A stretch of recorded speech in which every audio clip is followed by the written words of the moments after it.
Lockdown continue ಆಗ್ತಾ ಇದೆ. ಈ ಸಂದರ್ಭದಲ್ಲಿ ಯಾವ ರೀತಿಯಾಗಿ ನಾವು ಮನೆಯಲ್ಲೇ ಬೇರೆ ಬೇರೆ ವಿಚಾರಗಳನ್ನ ಮಾಡುವುದರ ಮೂಲಕ ಈ ಲಾಕ್ಡೌನ್ ನ ದಿನಗಳನ್ನ ಉಪಯೋಗ ಮಾಡ್ಕೊಳ್ಬಹುದು ಅನ್ನೋದ್ರ ಬಗ್ಗೆ ಪ್ರತಿದಿನ ನಾವು ಒಂದೊಂದು ವಿಷಯದಲ್ಲಿ ನಿಮಗೆ ಮಾಹಿತಿಯನ್ನು ನೀಡುವಂತಹ ಪ್ರಯತ್ನವನ್ನ ಮಾಡ್ತಾನೆ ಇದ್ದೀವಿ. ಹಾಗಾದ್ರೆ ಲಾಕ್ಡೌನ್ ಇರುವಂತಹ ಸಂದರ್ಭದಲ್ಲಿ ಈಗಂತೂ ಯಾರು ಕೂಡ ಬರೆಯೋದನ್ನೇ ಸ್ವಲ್ಪ ಕಡಿಮೆ ಮಾಡ್ಕೊಳ್ತಾ ಇದ್ದಾರೆ. ಕೇವಲ ಎಕ್ಸಾಮ್ಗೆ ಮಾತ್ರ ಬರೆಯುವಂತಹ ಪ್ರವೃತ್ತಿ ನಮ್ಮಲ್ಲಿ ಕಾಣಿಸ್ತಾ ಇದೆ. ಹಾಗಾದ್ರೆ ಯಾವ ರೀತಿಯಾಗಿ ಬರವಣಿಗೆ ನಮ್ಮ ಮುಂದಿನ ಭವಿಷ್ಯಕ್ಕೆ ಪ್ರಯೋಜನ ಆಗುತ್ತೆ? 15 ದಿನಗಳಲ್ಲಿ ಬರವಣಿಗೆಯ ಕೌಶಲ್ಯವನ್ನ ಹೆಚ್ಚಿಸೋದು ಹೇಗೆ? ಎಕ್ಸಾಮ್ ಮಾತ್ರ ಅಲ್ಲ, ನಮ್ಮ ವೃತ್ತಿಗೂ ಕೂಡ ಬರವಣಿಗೆಯಿಂದ ಯಾವ ರೀತಿಯ ಲಾಭ ಇದೆ, ಯಾವ ರೀತಿಯಾಗಿ ಬರವಣಿಗೆಯಿಂದ ನಮ್ಮ ಭವಿಷ್ಯವನ್ನ ಚೇಂಜ್ ಮಾಡ್ಕೊಳ್ಬಹುದು, ಇವೆಲ್ಲದರ ಬಗ್ಗೆ ನಾವು ಇವತ್ತಿನ ಲಾಕ್ಡೌನ್ ಕೋಚಿಂಗ್ ಕ್ಲಾಸ್ ಅಲ್ಲಿ ನಿಮ್ಗೆ ಹೇಳ್ತಾ ಹೋಗ್ತೀವಿ. ಹಾಗೆ ನೀವು ಕೂಡ ಕರೆ ಮಾಡಬಹುದು. ಕರೆ ಮಾಡಿ ನಿಮಗಿರುವಂತಹ ಅನುಮಾನಗಳನ್ನ ಪರಿಹರಿಸಿಕೊಳ್ಳಬಹುದು. ತಜ್ಞರು ಆನ್ಸರ್ ಮಾಡ್ತಾರೆ.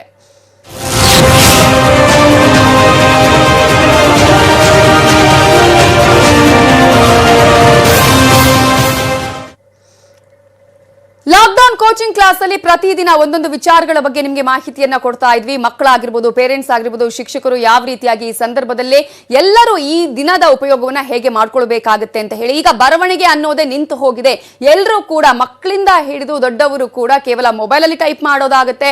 ಅದರ ಜೊತೆಗೆ ಕೇವಲ ಪ್ರಿಂಟಿಂಗ್ ಬುಕ್ ಗಳನ್ನ ಇಟ್ಕೊಂಡು ನಾವು ಓದೋದಾಗುತ್ತೆ. ಹಾಗಾದ್ರೆ ಬರವಣಿಗೆ ಎಷ್ಟು ಇಂಪಾರ್ಟೆಂಟ್ ಆಗುತ್ತೆ? ಬರವಣಿಗೆಯಿಂದ ನಮ್ಮ ಭವಿಷ್ಯವನ್ನ ಹೇಗೆ ನಾವು ಕಂಡುಕೊಳ್ಳಬಹುದು? ಯಾವ ರೀತಿಗೆ ಬರವಣಿಗೆ ನಮ್ಮ ಅಭಿವೃದ್ಧಿಯ ಮೆಟ್ಟಿಲಾಗತ್ತೆ? ತಪ್ಪಿಲ್ಲದೆ ಬರೆಯೋದನ್ನ ಅಭ್ಯಾಸ ಮಾಡ್ಕೊಳ್ಳೋದ್ರ ಮೂಲಕ ನಮ್ಮ ವೃತ್ತಿಗೆ ಸಹಕಾರಿ ಆಗೋದು ಹೇಗೆ? ಇವೆಲ್ಲದರ ಬಗ್ಗೆ ಮಾತನಾಡೋದಕ್ಕೆ ನನ್ನ ಜೊತೆ ಈಗ ಬನವಾಸಿ ಇಂಗ್ಲಿಷ್ ಅಕಾಡೆಮಿಯ ಫೌಂಡರ್ ಡೈರೆಕ್ಟರ್ ಆಗಿರುವಂತಹ ಪ್ರಕೃತಿ ಬನವಾಸಿ ಅವರು ಕೂಡ ಕಾರ್ಯಕ್ರಮದಲ್ಲಿ ಜಾಯಿನ್ ಆಗಿದ್ದಾರೆ. ಕಾರ್ಯಕ್ರಮಕ್ಕೆ ಸ್ವಾಗತ ಸರ್, ಹೇಗಿದ್ದೀರಾ?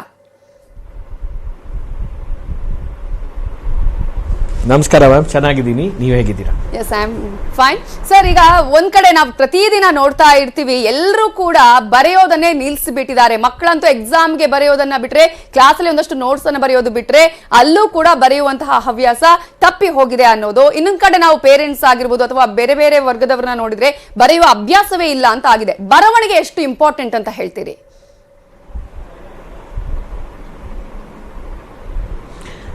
ಮ್ಯಾಮ್, ಇಂದಿನ ಕಾಲದಲ್ಲಿ ಶಾಲೆಗಳಲ್ಲಿ ಟೀಚರ್ಸ್ ಬಹಳ ಪ್ರಾಮುಖ್ಯತೆ ಕೊಡ್ತಾರೆ ಬರವಣಿಗೆಗೆ.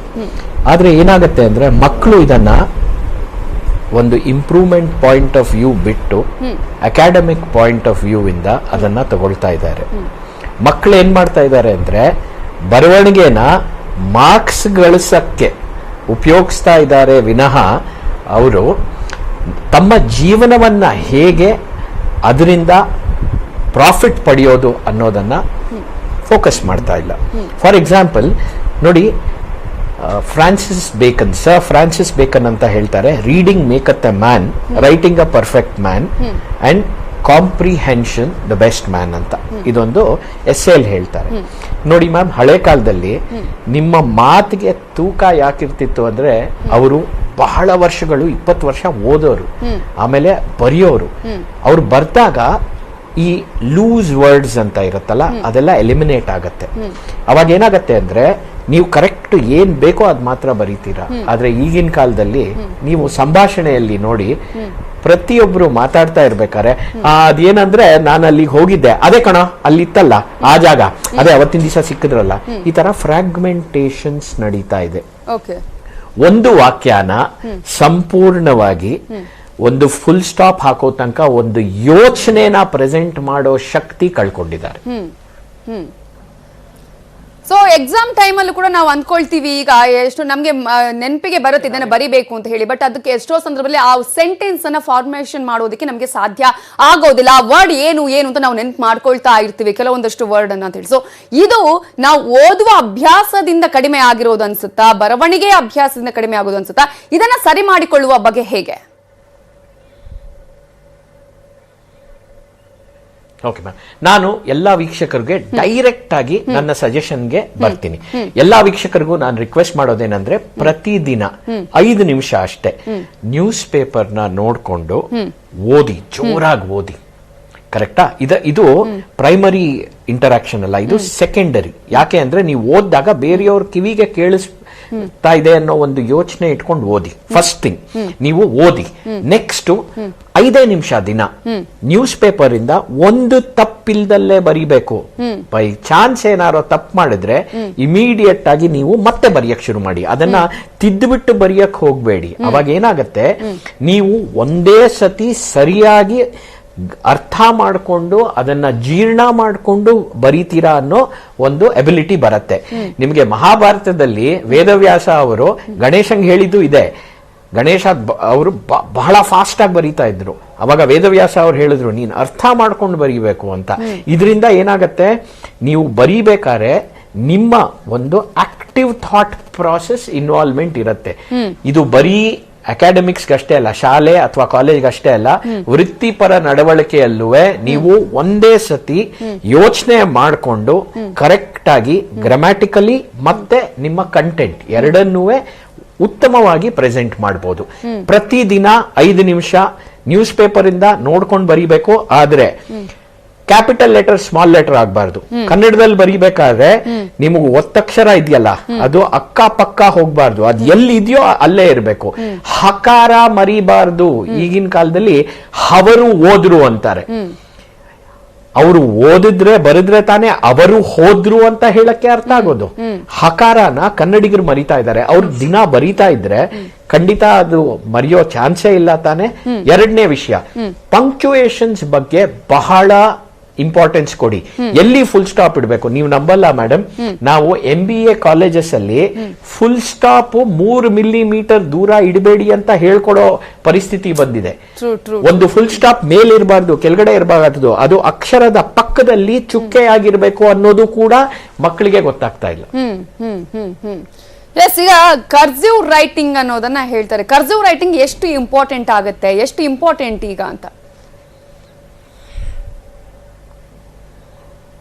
Ma'am, initially cursive writing is very good because ನಿಮ್ಗೆ ಸ್ಟ್ರೋಕ್ಸ್ ಅರ್ಥ ಆಗತ್ತೆ. Straight line, curved line, circle ಅದೆಲ್ಲ ನಾವು ಕರ್ಸಿವ್ ರೈಟಿಂಗ್ ಅಲ್ಲಿ ಮಾಂಟೆಸರಿ ಮೆಥಡ್ ಅಲ್ಲಿ ಹಾಗೂ ಬೇರೆ ಕಿಂಡರ್ ಗಾರ್ಟನ್ ಸ್ಕೂಲ್ಸ್ ಅಲ್ಲಿ ಶುರು ಮಾಡ್ತೀವಿ, ತಪ್ಪಿಲ್ಲ.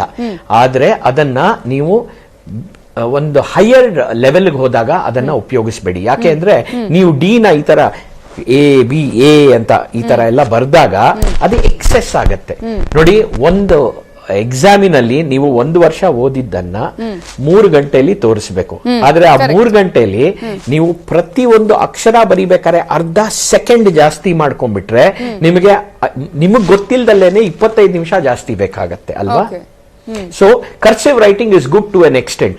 ಇನಿಷಿಯಲ್ ಲೆವೆಲ್ ಅಲ್ಲಿ ಕರ್ಸಿವ್ ರೈಟಿಂಗ್ ಮಾಡಿ, ಆಮೇಲೆ ಒಂದು ಅಕ್ಷರನ ಸ್ಪಷ್ಟವಾಗಿ A ಅಂದ್ರೆ ಇಷ್ಟೇ, B ಅಂದ್ರೆ ಇಷ್ಟೇ, D ಅಂದ್ರೆ ಇಷ್ಟೇ, ಆ ತರ ಬರೆಯೋದನ್ನ ಕಲ್ತ್ಕೊಂಡ್ರೆ ಉತ್ತಮ. ಓಕೆ, ಈಗ ಹ್ಯಾಂಡ್ ರೈಟಿಂಗ್ ನಾವು ನೋಡ್ತೀವಿ ಎಷ್ಟೋ ಸಂದರ್ಭದಲ್ಲಿ ಮಕ್ಕಳು ಬರೆಯುವ ಸಮಯ ಅದು ಸಣ್ಣವರಿದ್ದಾಗ ತುಂಬಾ ಚೆನ್ನಾಗಿರುತ್ತೆ. ಹೋಗ್ತಾ ಹೋಗ್ತಾ ಹೋಗ್ತಾ ಹೋಗ್ತಾ ಎಲ್ಲವೂ ಕೂಡ ಅರ್ಥ ಆಗದ ರೀತಿಯಲ್ಲಿ ಇರುತ್ತೆ. ಎಲ್ಲವೂ ಕೂಡ ಜೋಡಿಸ್ಕೊಂಡು ಹೋಗುವಂತಹ ಅಭ್ಯಾಸಗಳು ನಮ್ಮಲ್ಲಿ ಇರುತ್ತೆ ಅಂತ ಹೇಳಿ. ಸೊ ಅದನ್ನ ಈಗ ದುಂಡಗೆ ಏನು ಹೇಳ್ತೀವಿ ನಾವು, ರೌಂಡ್ ಆಗಿ ಇರಬೇಕು ಅಕ್ಷರಗಳು ಅಂತ ಹೇಳಿ, ಅಂತಹ ಅಭ್ಯಾಸ ಕೂಡ ಕಡಿಮೆ ಆಗುವಂತ ಸಂದರ್ಭದಲ್ಲಿ ಹೇಗೆ ಅದನ್ನ ನಾವು ಬದಲಾಯಿಸಿಕೊಳ್ಳುವ ಬಗ್ಗೆ ಹೇಗೆ ಅಂತ ಹೇಳಿ?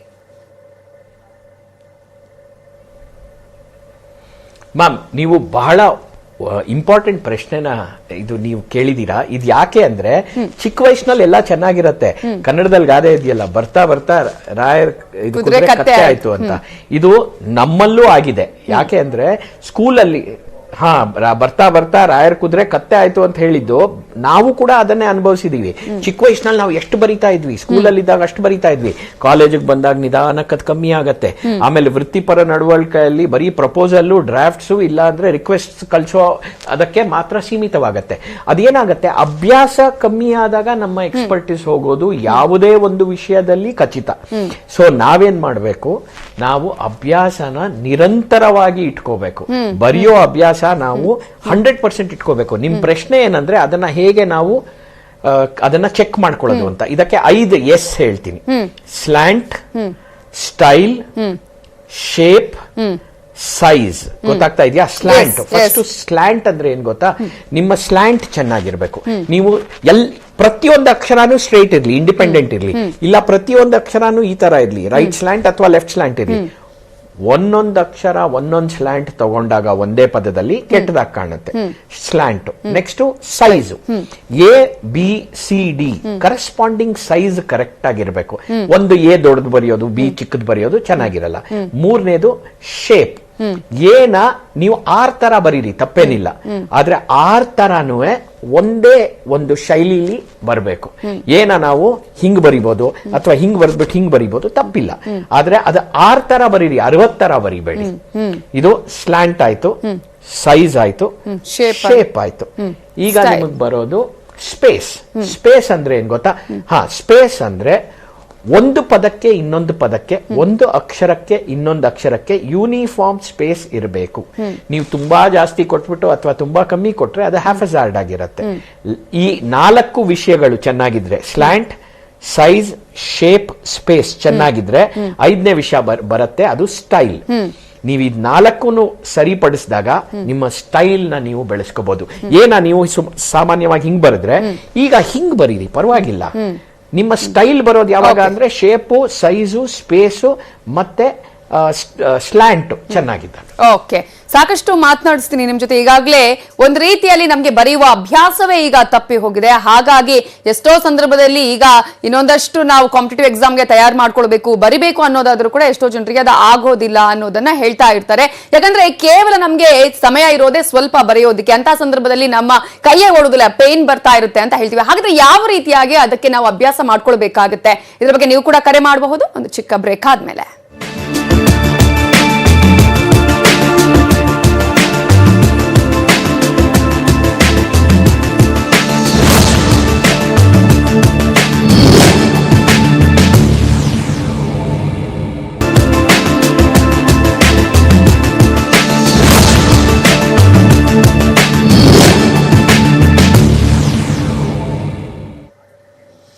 ಲಾಕ್ಡೌನ್ ಕೋಚಿಂಗ್ ಕ್ಲಾಸ್ ಅಲ್ಲಿ ಇವತ್ತು ಬರವಣಿಗೆಯ ಮಹತ್ವ ಏನು, ಬರವಣಿಗೆಯಿಂದ ನಮ್ಮ ವೃತ್ತಿಯನ್ನು ಕೂಡ ಇಂಪಾರ್ಟೆಂಟ್ ಅಥವಾ ಅದರ ಪ್ರಯೋಜನವನ್ನ ಹೇಗೆ ನಾವು ಪಡ್ಕೊಳ್ಬಹುದು, ಅದು ಎಷ್ಟು ಪ್ರಯೋಜನಕಾರಿ ಆಗಿರುತ್ತೆ ಅನ್ನೋದ್ರ ಬಗ್ಗೆ ನಾವು ಮಾತನಾಡ್ತಾ ಇದ್ದೀವಿ. ನಮಗೆ ಸಾಕಷ್ಟು ಕಾಲ್ಸ್ ಕೂಡ ಈಗ ಬರ್ತಾ ಇದೆ, ನಾವು ಮಾತನಾಡಿಸುವಂತಹ ಪ್ರಯತ್ನ ಮಾಡೋಣ. ಕಲಬುರಗಿಯಿಂದ ರಾಜಶೇಖರ್ ಅನ್ನುವರು ಕರೆ ಮಾಡಿದ್ದಾರೆ. ರಾಜಶೇಖರ್ ಅವರೇ ನಮಸ್ತೆ, ನಿಮ್ಮ ಪ್ರಶ್ನೆಯನ್ನ ನೇರವಾಗಿ ಕೇಳಿ. ಇದು ನಿಜ ಇದೆ ಸರ್, ಬರವಣಿಗೆ ವಿದ್ಯಾರ್ಥಿಗಳ ಮಾಡಬೇಕು. ಅದರಿಂದ ಸ್ಪೆಲ್ಲಿಂಗ್ ಇಂಪ್ರೂವ್ಮೆಂಟ್ ಆಗುತ್ತೆ ರೀ, ಹಾಗೆ ಶಬ್ದಗಳ ಅರ್ಥ ಗೊತ್ತಾಗುತ್ತೆ, ಮತ್ ಪ್ಯಾಸೇಜಸ್ ಅನ್ನು ಯಾವ ರೀತಿ ಬರೀಬೇಕು, ಇವೆಲ್ಲ ನನಗ ಬಹಳಷ್ಟು ಪ್ರಾಕ್ಟಿಕಲ್ ಆಗಿ ನಾನು ಮನಗಂಡಿದ್ದೀನಿ ರೀ. ನಿಮ್ಮ ಪ್ರಶ್ನೆ ಏನು ಅಂದ್ರೆ ಬೇಕಾಗುತ್ತೆ ಅನ್ನೋದಾ ಈಗ ಎಲ್ಲರೂ ಕಲಿಬೇಕು? It's a very important madam. It's very important for students. Okay, yes, ಅಂದ್ರೆ ಎಲ್ಲರೂ ಕಲಿಬೇಕು ಅನ್ನೋದು ಮಾತ್ರ ನಿಮ್ ಸಲಹೆಯನ್ನ ಕೊಡ್ತಾ ಇದೀರಿ ಅಲ್ವಾ? ಮೇಡಮ್, ಎಲ್ಲ ನಮ್ ವಿದ್ಯಾರ್ಥಿಗಳು ಮೇಡಮ್. ಓಕೆ, ನೀವು ಟೀಚರಾ? ನಾವು ಇಂಗ್ಲಿಷ್ ಟೀಚರ್ ರೀ madam. Okay, fine fine. Okay, thank you Rajashekar ಅವರೇ ಕರೆ ಮಾಡಿದ್ದಕ್ಕಾಗಿ, ಸಲಹೆಯನ್ನ ಕೊಟ್ಟಿದ್ದಕ್ಕಾಗಿ. ಎಕ್ಸಾಮ್ ಮಾತ್ರ ಅಲ್ಲ, ಭವಿಷ್ಯಕ್ಕೂ ಯಾವ ರೀತಿಯಾಗಿ ಲಾಭ ಆಗುತ್ತೆ ಅನ್ನೋದ್ರನ್ನು ಕೂಡ ನಾವು ನೋಡ್ಬೇಕಾಗತ್ತೆ. ಪ್ರಕೃತಿ ಬನವಾಸಿ ಅವರೇ, ಈಗ ಒಂದಷ್ಟು ವಿದ್ಯಾರ್ಥಿಗಳು ಕಲಿಯುವಂತಹ ಸಂದರ್ಭದಲ್ಲಿ ಚೆನ್ನಾಗಿ ಬರೀತಾರೆ, ಆನಂತರ ಅದು ಮರ್ತೇ ಹೋಗಿರುತ್ತೆ ಅಂತ ಹೇಳಿ. ಇಂತಹ ಸಂದರ್ಭದಲ್ಲಿ ವೃತ್ತಿಗೆ ಯಾವ ರೀತಿಯಾಗಿ ಲಾಭ ಆಗತ್ತೆ ಅನ್ನೋದು ಒಂದು ರೀತಿ ಆದ್ರೆ, ಇನ್ನೊಂದ್ ಕಡೆ 15 ದಿನದಲ್ಲಿ ಬರವಣಿಗೆಯನ್ನ ಕೌಶಲ್ಯವನ್ನು ಹೆಚ್ಚಿಸಿಕೊಳ್ಳೋದು ಹೇಗೆ ಅಂತ ಹೇಳ್ತೀರಿ?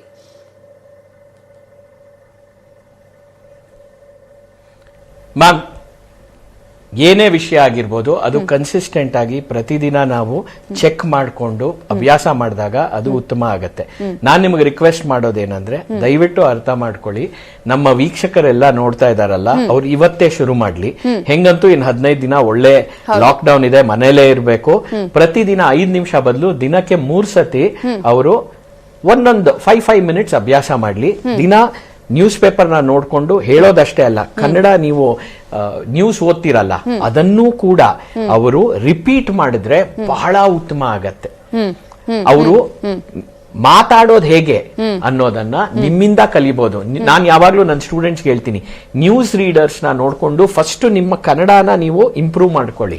ನಿಮ್ಮ ಕನ್ನಡ ಇಂಪ್ರೂವ್ ಆದಾಗ ನಿಮ್ಮ ಬರವಣಿಗೆನೂ ಇಂಪ್ರೂವ್ ಆಗತ್ತೆ, ನೀವು ಬರೆಯುವ ಶೈಲಿಯನ್ನು ಕೂಡ ಇಂಪ್ರೂವ್ ಮಾಡ್ಕೊಳ್ತೀರಾ, ಹಾಗೂ ಮಾತಾಡೋ ಶೈಲಿ ಅಂತೂ ಖಂಡಿತ ಇಂಪ್ರೂವ್ ಆಗತ್ತೆ. ಪ್ರತಿದಿನ 5 ನಿಮಿಷ ಅಷ್ಟೇ. ಅವರು ಒಂದು ಪ್ಯಾರಾ, ಜಾಸ್ತಿ ಬರೆಯೋದು ಬೇಡ. ಇವಾಗ ನ್ಯೂಸ್ ಪೇಪರ್ ಇಂದ ನೋಡ್ಕೊಂಡು ಬರೆದ್ರೆ ಸರ್ ಫುಲ್ ಇಡೀ ನ್ಯೂಸ್ ಪೇಪರ್ ಬರೀಬೇಕಾ ಅಂತ, ಇಡೀ ನ್ಯೂಸ್ ಪೇಪರ್ ಬರೆಯೋದು ಬೇಡ, ಒಂದೇ ಒಂದು ಪ್ಯಾರಾ ಬರೀಲಿ ಸಾಕಷ್ಟೇ. ಆ ಒಂದು ಪ್ಯಾರಾ ಅಲ್ಲಿ ಅವ್ರಿಗೆ ಬಹಳ ಇಂಪಾರ್ಟೆಂಟ್ ಏನಂದ್ರೆ punctuation, small letter, big letter. ಹಾಗೂ ಅವರು ಬರಿಬೇಕಾದ್ರೆ ಒಂದು ಪದದ ಮೇಲೆ ಇನ್ನೊಂದು ಪದ ಯಾವ ರೀತಿ ಜೋಡಿಸೋದು ಅನ್ನೋದು ಅವ್ರಿಗೆ ಸಬ್ ಕಾನ್ಶಿಯಸ್ಲಿ ಅರ್ಥ ಆಗುತ್ತೆ. ಬರ್ತಾ ಒಂದು 15 ದಿನ ಮಾಡಿದ್ರೆ ಅದು ಹ್ಯಾಬಿಟ್ ಆಗೋಗ್ಬಿಡತ್ತೆ. ಓಕೆ, ನಮ್ಮ ನೆಕ್ಸ್ಟ್ ಕಾಲರ್ ರೆಡಿ ಇದ್ದಾರೆ. ಬಳ್ಳಾರಿಯಿಂದ ನಾಗರೆಡ್ಡಿ ಅನ್ನುವರು ಕರೆ ಮಾಡಿದ್ದಾರೆ. ನಾಗರೆಡ್ಡಿ ಅವರೇ ನಮಸ್ತೆ, ನೇರವಾಗಿ ನಿಮ್ಮ ಪ್ರಶ್ನೆ ಕೇಳಿ. ನಮಸ್ಕಾರ ಮೇಡಮ್. ಹೇಳಿ. ಲಾಕ್ ಡೌನ್ ಆಗಿರೋದ್ರಿಂದ ಸೆಕೆಂಡ್ ಇಯರ್ PU ಸೈನ್ಸ್ ಅಂದ್ರೆ PCMB ಎಕ್ಸಾಮ್ ಬರ್ದಿರ್ತಕ್ಕಂತ ಮಕ್ಕಳಿಗೆ ಈಗ ಮುಂದೆ ಎದುರಾಗಿರ್ತಕ್ಕಂಥದ್ದು ಏನು ಅಂತಂದ್ರೆ, ಅವರು ಕಾಂಪಿಟೇಟಿವ್ ಎಕ್ಸಾಮ್ಸ್ಗೆ ಅಂದ್ರೆ CET, NEET, IITಗೆ ಎಕ್ಸಾಮ್ ತಗೊಳ್ಳಕ್ಕೆ ಕ್ರಾಸ್ ಕೋರ್ಸ್ಗಾಗಿ ನಾವು ನಮ್ಮ ಕಂಪನಿಯಿಂದ, ನಮ್ಮ ಮಗ ಒಂದು ಸಾಫ್ಟ್ವೇರ್ ಕಂಪನಿ ಮಾಡಿದಾನೆ, ಆ ಕಂಪನಿ ಮುಖಾಂತರ ಒಂದು ಆಪ್ ಅನ್ನ ಬಿಡುಗಡೆ ಮಾಡಿದೀವಿ. ಅದು ಗೌರ್ಮೆಂಟ್ ನರ್ ಕೂಡಗಿ PU ಬೋರ್ಡ್ ಕೂಡಗಿ ಎವಾಲ್ಯೂಷನ್ ಮಾಡಿ ರೆಡಿ ಇಟ್ಕೊಂಡಿದೆ. ಆ ಸಮಯದಲ್ಲಿ ಅವರು ನಾವು ಫ್ರೀಯಾಗಿ ಕೊಡಬೇಕು ಅಂತ ಇದ್ವಿ ಮೇಡಮ್. ನಾವು ಫ್ರೀಯಾಗಿ ಕೊಡಬೇಕು ಎಂಬುದರಲ್ಲಿ ಎವಾಲ್ಯೂಷನ್ ಆಯ್ತು. ನಮ್ಮ ಪ್ರಾಡಕ್ಟ್ PCMB ಸಬ್ಜೆಕ್ಟ್ ಎಕ್ಸ್ಪರ್ಟ್ ಮುಖಾಂತರ 15 ಜನ ಎಕ್ಸ್ಪರ್ಟ್ಗಳು ಎವಾಲ್ಯೂಷನ್ ಮಾಡಿಬಿಟ್ಟು ಅದನ್ನ ಈಗ ರೆಡಿ ಇಟ್ಕೊಂಡ್ರು. ಅಷ್ಟೊತ್ತಿಗೆ 24ಗೆ ಇದು ಲಾಕ್ ಡೌನ್ ಆಗ್ಬಿಡ್ತು. ಈಗ ಪ್ರಶ್ನೆ ನಿಮ್ದು ಈ ಟಾಪಿಕ್ ಗೆ ಸಂಬಂಧಪಟ್ಟ ಹಾಗೆ ಅಲ್ಲ ಅಂತ ಅಂದ್ಕೊಳ್ತೀನಿ ನಾನು, ಬರವಣಿಗೆಗೆ ಸಂಬಂಧಪಟ್ಟ ಹಾಗೆ ಅಲ್ಲ ಅಂತ ಹೇಳಿ. ಆದ್ರೂ ಕೂಡ ಓಕೆ ಓಕೆ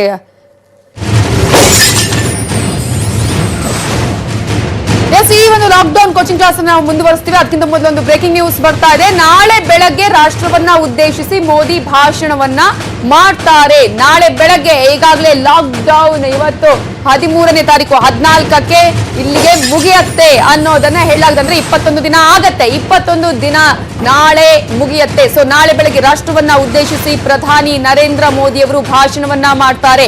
ಮತ್ತೆ ಕಂಟಿನ್ಯೂ ಮಾಡುವಂತಹ ಚಾನ್ಸಸ್ ಇದೆಯಾ? ಈಗಾಗಲೇ ಎಲ್ಲಾ ರಾಜ್ಯಗಳು ಕಂಟಿನ್ಯೂ ಮಾಡ್ತಾ ಇದೆ ಲಾಕ್ಡೌನ್ ಅನ್ನ. ಹಾಗಾಗಿ ಯಾವ ರೀತಿಯಾಗಿ ಸಡಿಲಿಕೆ ಮಾಡ್ತಾರೆ, ಯಾವ ರೀತಿಯಂತ ರಿಲೀಫ್ ಸಿಗುತ್ತೆ, ಅಥವಾ ಬೇರೆ ಯಾವ ರೀತಿಯಾಗಿ ಬೇರೆ ಬೇರೆ ವಿಚಾರಗಳನ್ನ ಕೂಡ ಹೇಳ್ತಾರೆ ಸಡಿಲಿಕೆ ವಿಚಾರಕ್ಕೆ ಸಂಬಂಧಪಟ್ಟ ಹಾಗೆ ಅನ್ನುವುದನ್ನ ನಾವು ಗಮನಿಸಬೇಕಾಗುತ್ತೆ.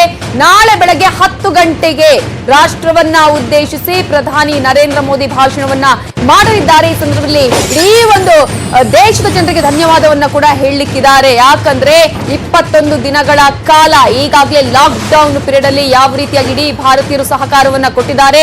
ಈ ಮೂಲಕ ಸಾಕಷ್ಟು ಪ್ರಮಾಣದಲ್ಲಿ ಕೊರೋನಾ ಹರಡೋದನ್ನ ಯಾವ ರೀತಿಗೆ ತಡೆಗಟ್ಟಿದ್ದಾರೆ ಅನ್ನೋದರ ಜೊತೆಗೆ ಮುಂದಿನ ದಿನಗಳ ಯಾವ ರೀತಿಯಾಗಿ ಇರುತ್ತೆ, ಮುಂದಿನ ದಿನಗಳು ಲಾಕ್ ಡೌನ್ ಪೀರಿಯಡ್ ಹೇಗಿರುತ್ತೆ ಅನ್ನೋದನ್ನ ಕೂಡ ಉದ್ದೇಶಿಸಿ ಪ್ರಧಾನಿ ನರೇಂದ್ರ ಮೋದಿ ಅವರು ನಾಳೆ ರಾಷ್ಟ್ರವನ್ನ ಉದ್ದೇಶಿಸಿ ಭಾಷಣವನ್ನ ಮಾಡ್ತಾರೆ.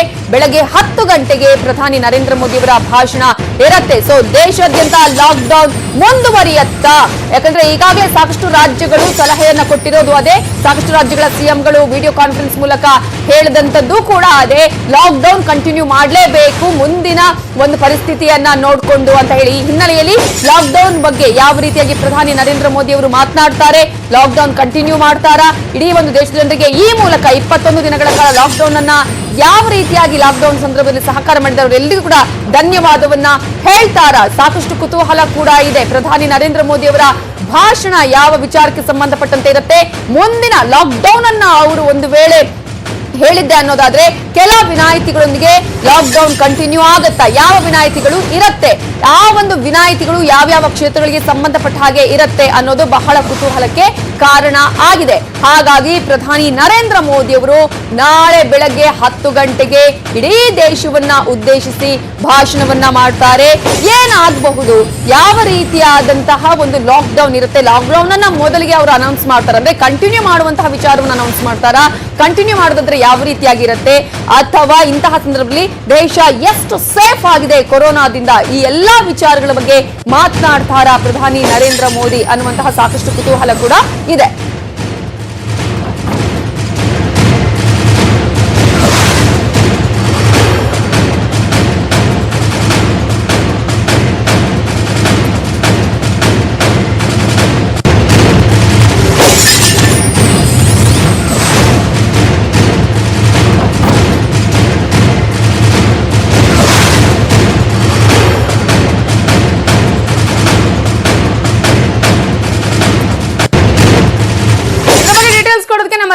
ಅವರು ಧರಣೀಶ್ ಈಗ ಫೋನ್ ಸಂಪರ್ಕದಲ್ಲಿದ್ದಾರೆ. ಧರಣೀಶ್, ಈಗ ಲಾಕ್ ಡೌನ್ ಅಂತೂ ನಾಳೆಗೆ ಮುಗಿಯುತ್ತೆ. 21 ದಿನಗಳ ಕಾಲ ಏನು ಲಾಕ್ ಡೌನ್ ಇರುತ್ತೆ ದೇಶದಲ್ಲಿ ಅಂತ ಹೇಳಿ ಪ್ರಧಾನಿ ನರೇಂದ್ರ ಮೋದಿ ಅವರು ಹೇಳಿದ್ರು. ಆದ್ರೆ ನಂತರವೂ ಕಂಟಿನ್ಯೂ ಆಗೋದ್ರ ಬಗ್ಗೆ ಪ್ರಧಾನಿ ನಾಳೆ ಸೂಚನೆಯನ್ನ ಕೊಡುವಂತಹ ಚಾನ್ಸಸ್ ಇದೆಯಾ? ಬಹಳ ಕುತೂಹಲ ಇದೆ, ಏನ್ ಮಾತನಾಡಬಹುದು ಅಂತ. ಅಂದ್ರೆ ಲಾಕ್ ಡೌನ್ ಬಗ್ಗೆ ನಾಳೆ ಇವತ್ತು ಆಕ್ಚುಲಿ ಮಾತಾಡ್ತಾರೆ ಅಂತಿತ್ತು, ಆದ್ರೆ ಈಗ ಬರ್ತಿರುವಂತಹ ಮಾಹಿತಿ ಪ್ರಕಾರ ನಾಳೆ ಲಾಕ್ ಡೌನ್, ಯಾಕಂದ್ರೆ ನಾಳೆ ಲಾಕ್ ಡೌನ್ ಮುಗಿದೋದ್ರಿಂದ ನಾಳೆ ಬೆಳಿಗ್ಗೆ 10 ಗಂಟೆಗೆ ಪ್ರಧಾನಿ ನರೇಂದ್ರ ಮೋದಿ ದೇಶವನ್ನ ಉದ್ದೇಶಿಸಿ ಮಾತನಾಡ್ತಾರೆ. ಮುಂದೆ ಅಂದ್ರೆ ನಾಳೆಯ ನಂತರ ಏನಾಗುತ್ತೆ ಅನ್ನುವಂತ ಮಾಹಿತಿಯನ್ನ ನೀಡ್ತಾರೆ. ಲಾಕ್ ಡೌನ್ ಮುಂದುವರಿಯುತ್ತಾ, ಮತ್ತೆ ಮುಂದುವರೆದ್ರು ಕೂಡ ಅದು ಯಾವ ರೀತಿ ಇರುತ್ತೆ, ಕೆಲವು ಕಡೆಗೆ ವಿನಾಯಿತಿಗಳನ್ನ ಕೊಡ್ತಾರ, ವಿನಾಯಿತಿ ಕೊಟ್ರೆ ಯಾವ್ಯಾವ ಕ್ಷೇತ್ರಗಳಿಗೆ ವಿನಾಯಿತಿ ಕೊಡ್ತಾರೆ, ಮತ್ತೆ ಯಾವ ಕ್ಷೇತ್ರಗಳಿಗೆ ವಿನಾಯಿತಿ ಕೊಡಬಹುದು ಅನ್ನುವಂತ ಬಹಳ ನಿರೀಕ್ಷೆಗಳಿದಾವೆ. ಹಾಗಾಗಿ ನಾಳೆ ಏನ್ ಮಾತನಾಡ್ತಾರೆ ಅವರು, ಯಾವ ರೀತಿ ಲಾಕ್ ಡೌನ್ ಅನ್ನ ಮುಂದುವರಿಸ್ತಾರೆ ಅಂತೇಳಿ ಕುತೂಹಲಗಳು ನಿರ್ಮಾಣ ಆಗಿವೆ. ಈಗಾಗ್ಲೇ ಕೇಂದ್ರ ಸರ್ಕಾರ ಇಡೀ ಭಾರತದಾದ್ಯಂತ ಎಲ್ಲ ಜಿಲ್ಲೆಗಳಿಂದ ಮಾಹಿತಿಗಳನ್ನ ತರಿಸ್ಕೊಂಡಿದೆ. ಕೆಲವು ಪ್ರದೇಶಗಳನ್ನ ರೆಡ್ ಝೋನ್ ಅಂತ ಕನ್ಸಿಡರ್ ಮಾಡಲಾಗಿದೆ, ಕೆಲವುಗಳನ್ನ ಹಸಿರು ವಲಯ ಅಂತೇಳಿ, ಕೆಲವನ್ನ ಹಳದಿ ವಲಯ ಅಂತೇಳಿ ಪರಿಗಣಿಸಲ್ಪಡಲಾಗಿದೆ. ಸೊ ಇವುಗಳನ್ನ ಆಧರಿಸಿ ಕೆಲವು ಕಡೆಗೆ ವಿನಾಯಿತಿ, ಕೆಲವು ಕಡೆಗಳ ಇನ್ನೂ ಕಟ್ಟುನಿಟ್ಟಿನ ಕ್ರಮಗಳನ್ನ ತೆಗೆದುಕೊಳ್ಳುವಂತ ಸಾಧ್ಯತೆಗಳಿದಾವೆ. ಇಷ್ಟೆಲ್ಲ ಮಾಡಿ, ಯಾಕಂದ್ರೆ ಈಗಾಗಲೇ ಲಾಕ್ ಡೌನ್ ಅನ್ನ ಜಾರಿ ಮಾಡಿ 20 ದಿನ ಆಗಿದೆ. 20 ದಿನ ಆಗಿದ್ರೂ ಕೂಡ ಕರೋನಾ ಸೋಂಕು ನಿಯಂತ್ರಣಕ್ಕೆ ಬಂದಿಲ್ಲ. ಇನ್ನು ಮುಂದಕ್ಕಾದ್ರೂ ಬರಬೇಕು ನಿಯಂತ್ರಣಕ್ಕೆ ಅಂತಂದ್ರೆ ಇನ್ನೂ ಹೆಚ್ಚಿನ ಕಟ್ಟುನಿಟ್ಟಿನ ಕ್ರಮಗಳನ್ನ ತೆಗೆದುಕೊಳ್ಬೇಕಾಗತ್ತೆ. ಕೆಲವು ಕಡೆ ಅಂದ್ರೆ ರೆಡ್ ಝೋನ್ ಇರುವ ಕಡೆ ಎಲ್ಲಿ ಕರೋನಾ ಸೋಂಕು ಬಹಳ ವ್ಯಾಪಕವಾಗಿ ಹರಡ್ತಿದೆಯೋ ಅಲ್ಲಿ ಇನ್ನೂ ಹೆಚ್ಚಿನ ಕಟ್ಟುನಿಟ್ಟಿನ ಕ್ರಮಗಳನ್ನ ತೆಗೆದುಕೊಳ್ಬೇಕಾಗತ್ತೆ.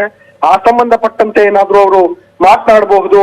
ಆದ್ರೆ ಇದ್ರ ಜೊತೆಗೆ ದೇಶದ ಉತ್ಪಾದನೆ ಕುಸಿತಿದೆ, ಮತ್ತೆ ರೈತರು ಸಂಕಷ್ಟಕ್ಕೆ ಸಿಲುಕಿದ್ದಾರೆ. ರೈತರುಗಳು ಬೆಳೆದಿದ್ರು ಕೂಡ ಬೆಳೆಗಳನ್ನ ಮಾರುಕಟ್ಟೆಗೆ ಸಾಗಿಸ್ಲಿಕ್ಕೆ ಸಾಧ್ಯ ಆಗ್ತಿಲ್ಲ. ಉತ್ಪಾದಕ ಮತ್ತು ಗ್ರಾಹಕರ ನಡುವಿನ ಕೊಂಡೆ ಕಲಸಿ ಬಿದ್ದಿದೆ. ಸೊ ಇದೆಲ್ಲದರ ಬಗ್ಗೆ ಅವ್ರು ಏನ್ ಮಾತನಾಡ್ತಾರೆ, ದೇಶ ಏನ್ ನಿರ್ಧಾರ ತೆಗೆದುಕೊಳ್ಳುತ್ತೆ, ಕೇಂದ್ರ ಸರ್ಕಾರ ಯಾವ ನಿರ್ಧಾರವನ್ನ ತೆಗೆದುಕೊಳ್ಳುತ್ತೆ ಅನ್ನುವಂತಹ ಬಹಳ ದೊಡ್ಡ ಕುತೂಹಲ ಮತ್ತು ನಿರೀಕ್ಷೆ ಎರಡೂ ಕೂಡ ಇದಾವೆ. ಈ ಹಿನ್ನೆಲೆಯಲ್ಲಿ ನಾಳೆ ಬೆಳಿಗ್ಗೆ ಅವರು 10 ಗಂಟೆಗೆ ಮಾತನಾಡುವಂತಹ ಭಾಷಣದಲ್ಲಿ ಏನಿರುತ್ತೆ ಅನ್ನುವಂಥದ್ದನ್ನ ಕಾದ್ ನೋಡ್ಬೇಕಾಗುತ್ತೆ ನವಿತಾ. ಒಂದ್ ಕಡೆ ಈಗಾಗಲೇ ಲಾಕ್ ಡೌನ್ ಆಗಿರುವಂತಹ ಸಂದರ್ಭದಲ್ಲಿ ಯಾವ ರೀತಿಯಾಗಿ ಕಟ್ಟುನಿಟ್ಟು ಕ್ರಮಗಳನ್ನು ತೆಗೆದುಕೊಂಡಿದ್ದಾರೆ ಅನ್ನೋದರ ಜೊತೆಗೆ ಈಗಾಗಲೇ ಸಾಕಷ್ಟು ಸ್ಪ್ರೆಡ್ ಆಗೋದನ್ನ, ಅಂದ್ರೆ ಈ ಕೊರೋನಾ ಸೋಂಕು ಸ್ಪ್ರೆಡ್ ಆಗೋದನ್ನ ಈ ಲಾಕ್ ಡೌನ್ ನಿಂದ ತಡೆದಿದೆ. ಆ ವಿಚಾರವನ್ನ ಕೂಡ ಪ್ರಸ್ತಾಪ ಮಾಡಬಹುದು. ಆರ್ಥಿಕ ಸಂಕಷ್ಟದ ಈ ಪರಿಸ್ಥಿತಿಯ ಬಗ್ಗೆ ಕೂಡ ಮಾತನಾಡಬಹುದಾ? ಹೇಗೆ ಧರಣೀಶ್? ಇದು ಎರಡು ರೀತಿಯ ಇದೆ. ಏನಂದ್ರೆ ಒಂದು ಕರೋನಾವನ್ನ ನಿಯಂತ್ರಿಸುವಂತದ್ದು, ಅದು ಸೋಂಕು ಬೇರೆ ಕಡೆಗೆ ಹರಡುವುದನ್ನ ತಡಿಬೇಕು.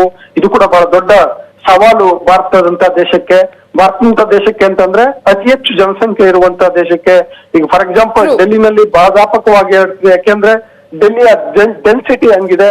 ಮತ್ತು ಈಗ ಮಹಾರಾಷ್ಟ್ರದಲ್ಲೂ ಕೂಡ ನಾವು ನೋಡಿದ್ರೆ ಅದು ಕೂಡ ಮಹಾರಾಷ್ಟ್ರದಲ್ಲಿಯೂ ಕೂಡ ಡೆನ್ಸಿಟಿಯ ಕಾರಣಕ್ಕೆ ಅಷ್ಟು ದೊಡ್ಡ ಮಟ್ಟದಲ್ಲಿ ಸೋಂಕು ಹರಡ್ತಿದೆ. ಹೀಗೆ ಭಾರತದಂತ ದೇಶದಲ್ಲಿ ಇಷ್ಟೊಂದು ದೊಡ್ಡ ಪ್ರಮಾಣ 130 ಕೋಟಿಗೂ ಹೆಚ್ಚು ಜನ ಇರುವಂತಹ ದೇಶದಲ್ಲಿ ಸೋಂಕು ಹರಡುವುದನ್ನ ತಡೆಯುವಂತದ್ದು ಬಹಳ ದೊಡ್ಡ ಸವಾಲು. ಇದು ಒಂದು ಸವಾಲಾದ್ರೆ, ಇದಕ್ಕೆ ಅಂತೇಳಿ ಲಾಕ್ ಡೌನ್ ಅನ್ನ ಘೋಷಣೆ ಮಾಡಿದ್ರೆ ದೇಶದ ಆರ್ಥಿಕತೆಗೆ ಬಹಳ ದೊಡ್ಡ ಪೆಟ್ಟು ಬೀಳುತ್ತೆ. ಈಗಾಗ್ಲೇ ಆರ್ಥಿಕ ಹಿಂಜರಿತ ಆಗಿದೆ. ಒಂದು ಇಡೀ ವಿಶ್ವಕ್ಕೆ ಆವರಿಸಿರುವಂತಹ ಆರ್ಥಿಕ ಹಿಂಜರಿತ ಸಹಜವಾಗಿ ಭಾರತಕ್ಕೂ ಆವರಿಸಿದೆ. ಜೊತೆಗೆ ಈಗಾಗ್ಲೇ 20 ದಿನ ಲಾಕ್ ಡೌನ್ ಮಾಡಿರೋದ್ರಿಂದ ಅದರ ಹೊರತಗಳು ಕೂಡ ಬಿದ್ದಿವೆ. ಇನ್ ಮುಂದೆ ಮತ್ತೂ ಕೂಡ ಲಾಕ್ ಡೌನ್ ಅನ್ನ ಮಾಡಿದ್ರೆ, ಈಗ ಫಾರ್ ಎಕ್ಸಾಂಪಲ್ ಈಗ ಬರ್ತಿರುವ ಮಾಹಿತಿಯ ಪ್ರಕಾರ ಈ ತಿಂಗಳ ಕೊನೆಯವರೆಗೆ ಲಾಕ್ ಡೌನ್ ಅನ್ನ ವಿಸ್ತರಿಸಲಾಗುತ್ತೆ ಅಂತ ಹೇಳಲಾಗ್ತಿದೆ.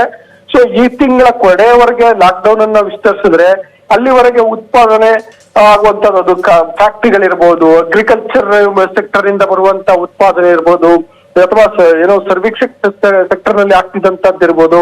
ಜೊತೆಗೆ ಎಲ್ಲರೂ ಕೂಡ ಮನೆಯಲ್ಲೇ ಕುಳಿತರೆ ಅವರ ಜೀವನ ನಡೆಯುವಂತದ್ದು, ಇದೆಲ್ಲ ಕೂಡ ಬಹಳ ದೊಡ್ಡ ಸವಾಲಾಗಿರುತ್ತೆ. ಹಾಗಾಗಿ ಸಡಿಲಿಕೆಯ ಬಗ್ಗೆ ಕೂಡ ಒಂದಷ್ಟು ನಿರೀಕ್ಷೆಗಳನ್ನ ಇಟ್ಕೊಳ್ಬಹುದು ಅಂತ ಹೇಳಿ. ಅದೇ ಈ ಕರೋನಾ ತಡಿಬೇಕು ಅನ್ನುವ ಕಾರಣಕ್ಕೋಸ್ಕರ ದೇಶ ಆರ್ಥಿಕವಾಗಿ ನಾವು ಪೆಟ್ಟು ಮಾಡ್ಕೋಬಾರ್ದು, ಆರ್ಥಿಕವಾಗಿ ಹಳ್ಳಕ್ಕೆ ಬೀಳಬಾರ್ದು ಎನ್ನುವ ಹಿನ್ನೆಲೆಯಲ್ಲಿ ಕೆಲವೊಂದು ವಿನಾಯಿತಿಯನ್ನ ಕೊಟ್ಟು ಉತ್ಪಾದನೆಯನ್ನು ಕೂಡ ಉತ್ತೇಜಿಸುವಂತಹ ಕೆಲಸಕ್ಕೆ ಮುಂದಾಗಬೇಕಾಗತ್ತೆ. ಇದೇ ಹಿನ್ನೆಲೆಯಲ್ಲಿ ಈಗಾಗಲೇ ಫಾರ್ ಎಕ್ಸಾಂಪಲ್ ಇವತ್ತು ಕೈಗಾರಿಕಾ ಮತ್ತು ವಾಣಿಜ್ಯ ಇಲಾಖೆ ಎಲ್ಲ ರಾಜ್ಯ ಸರ್ಕಾರಗಳಿಗೆ ನಿರ್ದೇಶನ ನೀಡಿದೆ. ಕೈಗಾರಿಕೆಗಳನ್ನ ಆರಂಭಿಸಿ ಸೂಕ್ತ ಮುನ್ನೆಚ್ಚರಿಕಾ ಕ್ರಮಗಳನ್ನ ತೆಗೆದುಕೊಂಡು ಸೋಷಿಯಲ್ ಡಿಸ್ಟೆನ್ಸ್ ಅನ್ನ ಮೇಂಟೈನ್ ಮಾಡ್ತಾನೆ ಉತ್ಪಾದನೆ ಕಡೆ ಕೂಡ ನೀವು ಗಮನ ಹರಿಸಿ, ಅಂದ್ರೆ ಕಾರ್ಖಾನೆಗಳನ್ನ ಆರಂಭಿಸಿ ಅಲ್ಲಿ ಕಾರ್ಮಿಕರಿಗೆ ಸ್ಯಾನಿಟೈಸೇಷನ್ ತಲುಪಿಸುವ ಮುಖಾಂತರ, ಸೋಷಿಯಲ್ ಡಿಸ್ಟೆನ್ಸ್ ಮೇಂಟೈನ್ ಮಾಡುವ ಮುಖಾಂತರ ಇದೆಲ್ಲ ಕ್ರಮಗಳನ್ನ ತೆಗೆದುಕೊಳ್ಳಿ ಅಂತ ಹೇಳಿದೆ. ಹೀಗೆ ಎಲ್ಲೆಲ್ಲಿ ನಾವು ವಿನಾಯಿತಿಯನ್ನ ಕೊಡಬೇಕು ಅನ್ನುವಂಥದ್ದನ್ನ ಕೂಡ ಕೇಂದ್ರ ಸರ್ಕಾರ ಮನಗಂಡು ಅಲ್ಲಿ ಆಯಾ ಸೆಕ್ಟರ್ಗಳಿಗೆ ಅನುಗುಣವಾಗಿ ವಿನಾಯಿತಿಯನ್ನ ಕೊಡಬೇಕಾಗತ್ತೆ. ಈಗ ಕಾರ್ಖಾನೆಗೆ ಕಚ್ಚಾ ವಸ್ತುಗಳನ್ನ ಪೂರೈಸುವ ವಾಹನಗಳಿಗೆ ವಿನಾಯಿತಿಯನ್ನ ಕೊಡಬೇಕಾಗತ್ತೆ, ಅಗತ್ಯ ವಸ್ತುಗಳ ಪೂರೈಕೆಗೆ ವಿನಾಯಿತಿಯನ್ನ ಕೊಡಬೇಕಾಗತ್ತೆ, ವೈದ್ಯಕೀಯ ಸೌಲಭ್ಯಗಳಿಗೆ ಸಂಬಂಧಪಟ್ಟಂತೆ ರಿಯಾಯಿತಿಗಳು ಇರ್ಬೇಕಾಗತ್ತೆ, ಅವರ ಸಂಚಾರಕ್ಕಾಗ್ಲಿ ಅಥವಾ ಮತ್ತೊಂದು ಸರ್ವಿಸ್ ಮಾಡ್ಲಿಕ್ಕಾಗ್ಲಿ ಅದಕ್ಕೆಲ್ಲದಕ್ಕೂ ಕೂಡ ವಿನಾಯಿತಿಯನ್ನ ಕೊಡ್ಬೇಕಾಗತ್ತೆ. ಹೀಗೆ ಪ್ರತಿಯೊಂದನ್ನು ಕೂಡ ಅಳೆದು ತೂಗಿ ಯಾವುದಕ್ಕೆ ಹೆಚ್ಚು ಆದ್ಯತೆಯನ್ನು ನೀಡಬೇಕು, ಯಾವುದಕ್ಕೆ ಎಷ್ಟು ಮಟ್ಟಿಗಿನ ಆದ್ಯತೆಯನ್ನ ನೀಡಬೇಕು, ವಿನಾಯಿತಿಯನ್ನ ನೀಡಬೇಕು ಅನ್ನುವಂಥದ್ದೆಲ್ಲವನ್ನ ಚರ್ಚೆಯನ್ನ ಮಾಡ್ಬೇಕಾಗತ್ತೆ, ತೀರ್ಮಾನವನ್ನ ತೆಗೆದುಕೊಳ್ಬೇಕಾಗತ್ತೆ. ಅದನ್ನೇ ನಾನು ನಾಳೆ ಪ್ರೈಮ್ ಮಿನಿಸ್ಟರ್ ಸ್ಪೀಚ್ ನಲ್ಲಿ ಅಂದ್ರೆ ಇದರ ಔಟ್ಕಮ್ ಎಲ್ಲೆಲ್ಲಿಗೆ ವಿನಾಯಿತಿಯನ್ನ ಕೊಡಲಾಗಿದೆ, ಯಾವ ಸೆಕ್ಟರ್ಗಳಿಗೆ ವಿನಾಯಿತಿ ಇದೆ, ಮತ್ತೆ ಇಡೀ ದೇಶದ ಪರಿಸ್ಥಿತಿ ಹೇಗಿದೆ, ರೆಡ್ ಝೋನ್ಗಳೆಷ್ಟು, ಯೆಲ್ಲೋ ಝೋನ್ಗಳೆಷ್ಟು, ಗ್ರೀನ್ ಝೋನ್ಗಳೆಷ್ಟು, ಅಲ್ಲೆಲ್ಲಿ ಯಾವ್ಯಾವ ರೀತಿ ಕ್ರಮವನ್ನ ಕೈಗೊಳ್ಳಲಾಗಿದೆ ಅಂತೆಲ್ಲವನ್ನ ಕೂಡ ದೇಶದ ಜನ ನಿರೀಕ್ಷೆ ಮಾಡ್ತಿದ್ದಾರೆ. ನಾನು ಆಗ್ಲೇ ಹೇಳ್ದಂಗೆ ಇದ್ರ ಬಗ್ಗೆ ಕುತೂಹಲವೂ ಇದೆ, ನಿರೀಕ್ಷೆಯೂ ಇದೆ. ನಮಿತಾ, ಎಸ್, ಒಂದ್ ಕಡೆ ಕುತೂಹಲ ನಿರೀಕ್ಷೆಯ ಜೊತೆಗೆ ಸವಾಲು ಕೂಡ ಇಲ್ಲಿ ಇದೆ ಅಂತ ಹೇಳಿ, ಏನಾದ್ರೂ ಒಂದಷ್ಟು ಸೆಕ್ಟರ್ಗಳನ್ನು ಬಿಟ್ರೆ ಆ ಸೆಕ್ಟರ್ಗಳ ನಾವು ಅಂತ ಹೇಳಿ ಮಿಸ್ಯೂಸ್ ಆಗುವಂತಹ ಚಾನ್ಸಸ್, ಅದನ್ನು ತಡೆಗಟ್ಟುವಂತಹ ನಿಟ್ಟಿನಲ್ಲೂ ಕ್ರಮಗಳಾಗಬೇಕಾಗತ್ತಲ್ವಾ ಅಂತ. ಆಯ್ತಾ, ಈಗ ಕೇಂದ್ರ ಸರ್ಕಾರ ತನ್ನ ಮಟ್ಟದಲ್ಲಿ ಅಂದ್ರೆ ಆರೋಗ್ಯ ಇಲಾಖೆಯ ಅದ್ರದೊಂದು ಟಾಸ್ಕ್ ಫೋರ್ಸ್ ಇದೆ, ಹೋಮ್ ಮಿನಿಸ್ಟ್ರಿ ಅವ್ರದ್ದೊಂದು ಕಾರ್ಯಪಡೆ ಇದೆ. ಅದೇ ರೀತಿ ಸೋಷಿಯಲ್ ಇಂಪ್ಯಾಕ್ಟ್ ಏನೇನ್ ಆಗಬಹುದು ಈ ಒಂದು ಲಾಕ್ ಡೌನ್ ಇಂದ ಮತ್ತು ಕೊರೋನಾದಿಂದ ಅಂತ ಹೇಳಿ ಅದೊಂದು ಟಾಸ್ಕ್ ಫೋರ್ಸ್ ಅನ್ನ ಕೇಂದ್ರ ಸರ್ಕಾರ ರಚನೆ ಮಾಡಿದೆ. ಮತ್ತೆ ಆರ್ಥಿಕವಾಗಿ ದೇಶದಲ್ಲಿ ಏನೆಲ್ಲ ಸಂಕಟಗಳು ಮತ್ತೆ ಮುಂದಿನ ದಿನಗಳಲ್ಲಿ ಬಂದು ಒದಗಬಹುದು ಎನ್ನುವಂತದನ್ನ ಅಧ್ಯಯನ ಮಾಡ್ಲಿಕ್ಕೆ ಕೇಂದ್ರ ಸರ್ಕಾರಕ್ಕೆ ಸಲಹೆಯನ್ನ ಶಿಫಾರಸನ್ನ ನೀಡ್ಲಿಕ್ಕೆ ಇನ್ನೊಂದು ಕಾರ್ಯಪಡೆ ಇದೆ. ಹೀಗೆ ಎಲ್ಲ ಆಯಾಮಗಳಿಂದನೂ ಕೂಡ ಕೇಂದ್ರ ಸರ್ಕಾರ ಮಾಹಿತಿಯನ್ನ ತರಿಸ್ಕೊಳ್ತಿದೆ. ಇದ್ರ ನಡುವೆ ಈಗ ರೆಡ್ ಝೋನ್, ಯೆಲ್ಲೋ ಝೋನ್ ಮತ್ತು ಗ್ರೀನ್ ಝೋನ್ ಬಗ್ಗೆ ಅದನ್ನ ರಚಿಸ್ಲಿಕ್ಕೆ ಅಂತ ಹೇಳಿ ಎಲ್ಲ ಜಿಲ್ಲಾ ಮಟ್ಟದಿಂದ ಮಾಹಿತಿಯನ್ನ ಸಂಗ್ರಹಿಸಿಕೊಂಡಿದೆ. ಆರ್ಥಿಕ ತಜ್ಞರು ಸಲಹೆ ನೀಡಿದ್ದಾರೆ, ಆರೋಗ್ಯ ಕ್ಷೇತ್ರದಲ್ಲಿ ಕೆಲಸ ಮಾಡುವಂತವ್ರು ಸಲಹೆ ನೀಡಿದ್ದಾರೆ, ಮತ್ತೆ ಗ್ರೂಪ್ ಆಫ್ ದ ಮಿನಿಸ್ಟರ್ಸ್ ಅಂದ್ರೆ ಕೇಂದ್ರ ಸರ್ಕಾರದ ಮಿನಿಸ್ಟ್ರಿಗಳದೇ ಒಂದು ತಂಡ ಅವರವರ ಇಲಾಖೆ ಮತ್ತು ಬೇರೆ ಸಂಬಂಧಪಟ್ಟಂತ ಇಲಾಖೆಗಳು, ಕ್ಷೇತ್ರಗಳು ಇವನ್ನೆಲ್ಲವನ್ನ ಪರಿಗಣಿಸಿ ಅವರೊಂದು ರೀತಿಯಲ್ಲಿ ಸಲಹೆಯನ್ನ ಕೊಟ್ಟಿದ್ದಾರೆ. ಈ ಎಲ್ಲ ಸಲಹೆಗಳನ್ನ ಆಧರಿಸಿ ಕೇಂದ್ರ ಸರ್ಕಾರ ಈಗ ಒಂದು ನಿರ್ಧಾರಕ್ಕೆ ಬರಬೇಕಾಗತ್ತೆ, ಆ ನಿರ್ಧಾರವನ್ನ ಪ್ರಕಟಿಸಬೇಕಾಗತ್ತೆ. ಅದು ನಾಳೆ ಬೆಳಗ್ಗೆ 10 ಗಂಟೆಗೆ ಆಗತ್ತೆ ಅಂತ ಹೇಳಲಾಗ್ತಿದೆ. ನಮಿತಾ, ಥ್ಯಾಂಕ್ ಯು ಧರಣೇಶ್ ಡೀಟೇಲ್ಸ್ಗೆ. ಸೊ ನಾಳೆ ರಾಷ್ಟ್ರವನ್ನ ಉದ್ದೇಶಿಸಿ ಪ್ರಧಾನಿ ಭಾಷಣವನ್ನ ಮಾಡ್ತಾರೆ. ಲಾಕ್ಡೌನ್ ಕಂಟಿನ್ಯೂ ಆಗುತ್ತೆ, ಈಗ ಸಾಕಷ್ಟು ನಿರೀಕ್ಷೆಗಳು, ಕುತೂಹಲಗಳು ಕೂಡ ಇದೆ.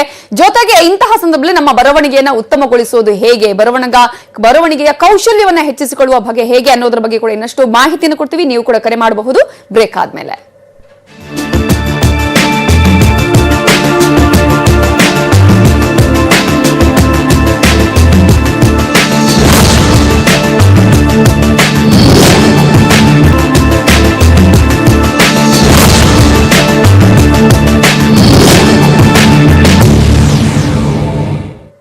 ಲಾಕ್ಡೌನ್ ಕೋಚಿಂಗ್ ಕ್ಲಾಸ್ ಅಲ್ಲಿ ಬರವಣಿಗೆ ಬಗ್ಗೆ ಮಾಹಿತಿಯನ್ನ ನೀಡ್ತಾ ಇದ್ವಿ. ಪ್ರಕೃತಿ ಬನವಾಸಿ ಅವರು ಸಾಕಷ್ಟು ಮಾಹಿತಿಗಳನ್ನು ಕೂಡ ಕೊಟ್ಟಿದ್ದಾರೆ. ನಮ್ಮ ನೆಕ್ಸ್ಟ್ ಕಾಲರ್ ರೆಡಿ ಇದ್ದಾರೆ. ಅರುಣ್ ಬೆಂಗಳೂರಿನಿಂದ ಕರೆ ಮಾಡಿದ್ದಾರೆ. ಅರುಣ್ ಅವರೇ ನಮಸ್ತೆ, ನಿಮ್ಮ ಪ್ರಶ್ನೆನ ನೇರವಾಗಿ ಕೇಳಿ.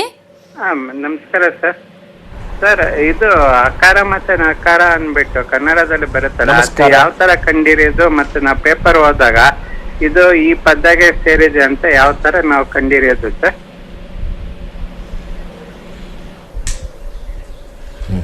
ಸರ್, ಬಹಳ ಸುಲಭವಾಗಿ ನೀವು ಇದನ್ನ ಅರ್ಥ ಮಾಡ್ಕೋಬೇಕು ಅಂದ್ರೆ, English is a language of rules ಅಂತ ಹೇಳ್ತೀವಿ. ಕೆಲವು ಭಾಷೆಗಳು they are a language of exceptions ಅಂತೀವಿ. ನೀವು ಕೆಲವು ಭಾಷೆಗಳಲ್ಲಿ ನಿಯಮಗಳನ್ನ ಕಲ್ತ್ರೆ ಸಾಕು, ಕೆಲವು ಭಾಷೆಗಳಲ್ಲಿ ಆ ನಿಯಮದ ಜೊತೆ ಆ ನಿಯಮಕ್ಕೆ ವಿರುದ್ಧವಾಗಿರೋದನ್ನು ಕಲಿಬೇಕು.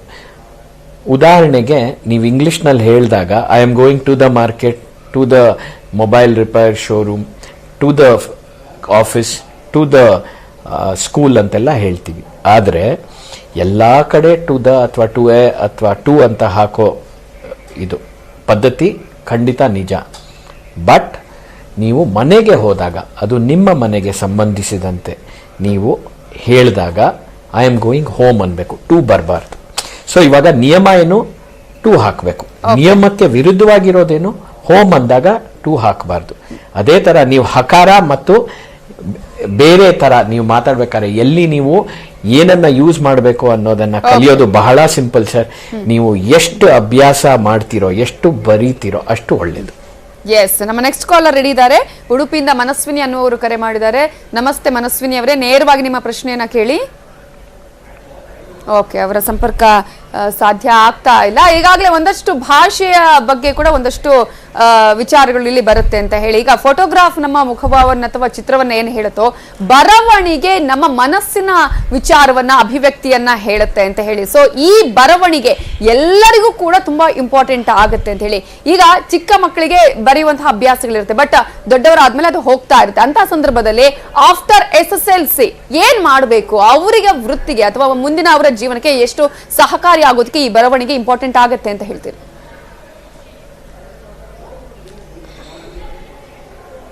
ಮ್ಯಾಮ್, ನೀವು ಆಫ್ಟರ್ SSLC ಜಾಬ್ ಅಲ್ಲಿ ಇರ್ಬೇಕಾದ್ರೆ ಕೂಡ ದಿನಕ್ಕೆ ಒಂದ್ಸತಿ ಆಗದೆ ಇದ್ರು ವಾರಕ್ಕೆ 2-3 ಸತಿ ಒಂದು ಪ್ಯಾರಾ ಬರೆಯೋದನ್ನ ಅಭ್ಯಾಸ ಮಾಡಿಕೊಂಡು ಎಷ್ಟು ಇಂಪಾರ್ಟೆಂಟ್ ಅನ್ನೋದನ್ನ ನಾನು ನಿಮ್ಗೆ ಹೇಳ್ತೀನಿ. ಎಸ್, ಆ ವೃತ್ತಿಗೆ ಎಷ್ಟು ಇಂಪಾರ್ಟೆಂಟ್ ಅಂತ. ನಮ್ಮ ನೆಕ್ಸ್ಟ್ ಕಾಲರ್ ರೆಡಿ ಇದ್ದಾರೆ. ಉಡುಪಿಯಿಂದ ಮನಸ್ವಿನಿ ಅನ್ನೋರು ಮತ್ತೆ ಕರೆ ಮಾಡಿದ್ದಾರೆ. ಮನಸ್ವಿನಿ ಅವರೇ ನಮಸ್ತೆ, ನೇರವಾಗಿ ಪ್ರಶ್ನೆ ಕೇಳಿ. ಕೇಳ್ತೇನೆ, ಕೇಳಿ. ಇದು ನಾವು ಸ್ಕ್ರಾಚ್ ಮಾಡದೆ ಹೇಗೆ ಬರೆಯುವುದಂತ ನನ್ನ ಪ್ರಶ್ನೆ. ನಮಸ್ತೆ madam. Ma'am, very simple ma'am. ನೀವು ಮನೆಯಲ್ಲಿ ಕಾಫಿ ಮಾಡ್ತೀರಾ ಅಲ್ವಾ? ಕಾಫಿ ಮಾಡಿದಾಗ ನೀವು ಇವತ್ತು ತಪ್ಪು ಮಾಡ್ತೀರಾ ಎಲ್ಲಾದ್ರೂ?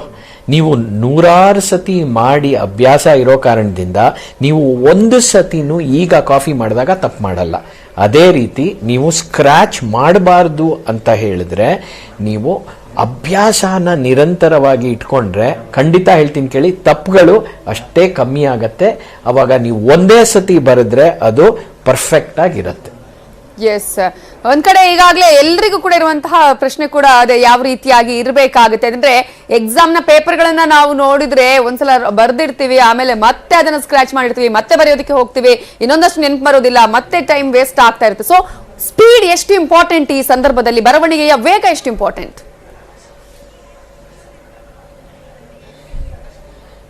ಮ್ಯಾಮ್, ನಾವು ಯಾವಾಗ್ಲೂ ಹೇಳ್ತೀವಿ ಸೇಫ್ಟಿ ಫಸ್ಟ್, ಸ್ಪೀಡ್ ನೆಕ್ಸ್ಟ್ ಅಂತ. ಸ್ಕಿಲ್ ಫಸ್ಟ್, ಸ್ಪೀಡ್ ನೆಕ್ಸ್ಟ್ ಅಂತ. ನೀವು ಗಾಡಿ ಓಡಿಸ್ಬೇಕಾದ್ರೆ ಫಸ್ಟ್ ನೀವು ಆ ಗಾಡಿನ ಅರ್ಥ ಮಾಡಿಕೊಂಡು ಆ ಗಾಡಿನ ನೀವು ಸೇಫ್ ಆಗಿ ಓಡಿಸಿ, ಆಮೇಲೆ ಬರ್ತಾ ಬರ್ತಾ ನೀವು ಸ್ಪೀಡ್ನ ಇನ್ಕ್ರೀಸ್ ಮಾಡ್ಕೋಬಹುದು. ಅದೇ ತರ ಭಾಷೆ ಕೂಡ. ಭಾಷೆ ಅಂದ್ರೆ ಏನು? ಸಂಪರ್ಕವನ್ನ ನಾವು ಬೇರೆಯವ್ರ ಜೊತೆ ಇಟ್ಕೊಳ್ಳಕ್ಕೆ ನಮಗೆ ಅದು ಹೆಲ್ಪ್ ಮಾಡೋ ವಾಹನ. ಭಾಷೆ ಕೂಡ ಒಂದು ವಾಹನನೇ.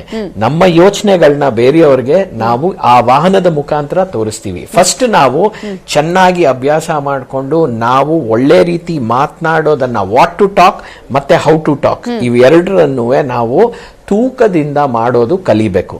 ಆಮೇಲೆ ಬೇರೆಯವ್ರ ಮುಂದೆ ಅದನ್ನ ಪ್ರಾಕ್ಟೀಸ್ ಮಾಡಿದ ನಂತರ ಚೆನ್ನಾಗಿ ಅದನ್ನ ಪ್ರದರ್ಶನ ಮಾಡಬಹುದು.